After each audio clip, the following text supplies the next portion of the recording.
Welcome to this explainer. Today we're just going to completely bypass the loud, flashy distractions, the tech bubbles, the AI hype, those crazy political headlines. We're tuning all that out to focus on a massive, real mystery that's literally hiding right in plain sight. If you've been sitting there wondering why mortgage rates just absolutely refuse to fall, or why stocks randomly freak out every few months, or why things still feel so incredibly tight no matter what the Federal Reserve says, well, you're in the exact right place. We're going to unpack exactly why the answer actually doesn't start in Washington.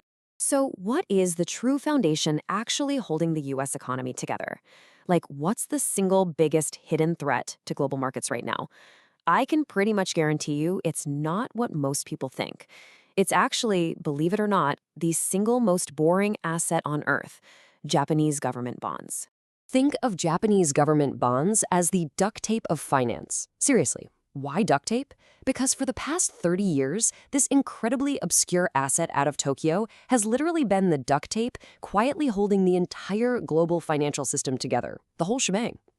And the absolutely crucial thing you need to know today, that duct tape, yeah, it's starting to peel. Okay, let's dive into this. To understand why Japan is so critical to your money and the global economy as a whole today, we actually need to rewind the clock.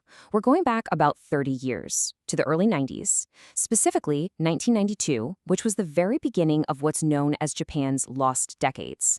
So in 1992, Japan suffered a massive, massive collapse. Their real estate and equities bubbles burst completely, and the economy effectively just hit pause. We're talking no real growth, no inflation, no wage expansion, nothing. The Bank of Japan completely ran out of their normal playbook options, so they cut interest rates to zero. And when even that wasn't enough, skip ahead to 2016, they introduced something called yield curve control. This essentially meant the Japanese government took superglue and glued long-term bond yields right to the floor. They forced them to stay at zero, whether the free market liked it or not. Now put yourself in their shoes. Imagine you're managing a massive Japanese pension fund or maybe a life insurance company. You've got this billion-dollar portfolio, right? But your domestic government bonds are staring back at you offering a 0% return. Absolutely nothing.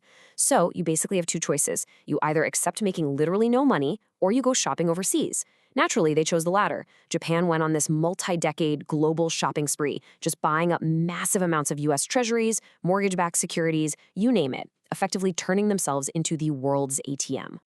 To truly grasp this massive trillion-dollar macroeconomic concept, let's just make it incredibly simple. Meet Bob.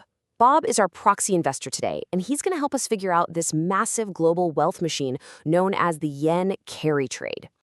Here is exactly how the magic worked. Step 1. Bob goes to the Japanese markets and he borrows money in yen at or near 0% interest. Step 2. He takes that yen, turns around, and converts it into US dollars. Step 3. He buys US treasuries that are yielding, let's just say, 4%. Step 4. After paying for some basic hedging costs and a few fees, Bob just simply pockets the spread as pure profit. It's a free money machine. And investors took this basic arbitrage and they scaled it globally. They didn't just buy treasuries either. They bought tech stocks, real estate, emerging markets. Honestly, if an asset had a pulse and yielded more than 0%, they bought it using this free money. This strategy quickly became one of the absolute largest sources of global liquidity in human history. At its peak, banks estimated the yen carry trade to be in the trillions of dollars. Think of it kind of like Japanese Wi-Fi. For decades, global markets have basically been running incredibly smoothly on this invisible Japanese Wi-Fi, just powering worldwide investments with all this cheap, easy capital. But here is where the story shifts. And this is the absolute key thing you must take away from this explainer. This entire free money machine, this massive carry trade, it relied on one foundational assumption to hold the whole thing together. And that assumption was that Japanese yields would stay near zero forever. But then, in 2024, that assumption broke. The math finally flipped. 17. Think about that number. In 2024, the Bank of Japan officially ended its yield curve control policy and raised interest rates for the very first time in 17 years. And then, shortly after, they raised them again. And this brilliantly illustrates the sheer immediate global panic that followed right after that second rate hike. The S&P 500 dropped 6%. But over in Japan, the Nikkei 225 index plummeted over 12% in a single day. That marked its absolute worst drop since 1987. It was a crystal clear signal that markets were officially, thoroughly spooked. So why did this cause such a massive shockwave? Well, under the old math, borrowing in yen was basically free, and protecting against currency risk was cheap. The free money trade was a total no-brainer. But the new math? Suddenly, borrowing in yen becomes far more expensive. The math completely flips. And when the math flips, the capital flows flip right along with it. This forces what's called repatriation, meaning trillions of dollars are suddenly forced to flee global markets and return home to Japan. It essentially slams shut the free money tap that the whole world had grown so addicted to. Now, this massive Japanese repatriation isn't just some localized event isolated in Tokyo. Not at all. It is a direct, critical threat to the United States economy. To understand exactly why that is, we have to look at the very foundation of finance itself, the bond market backbone. As legendary investor Ray Dalio, founder of the world's largest hedge fund, puts it, the bond market is the basis. It's the backbone of all markets. It's the risk-free rate that ultimately determines what absolutely all other asset returns are going to be. If the bond market shakes, well, everything shakes.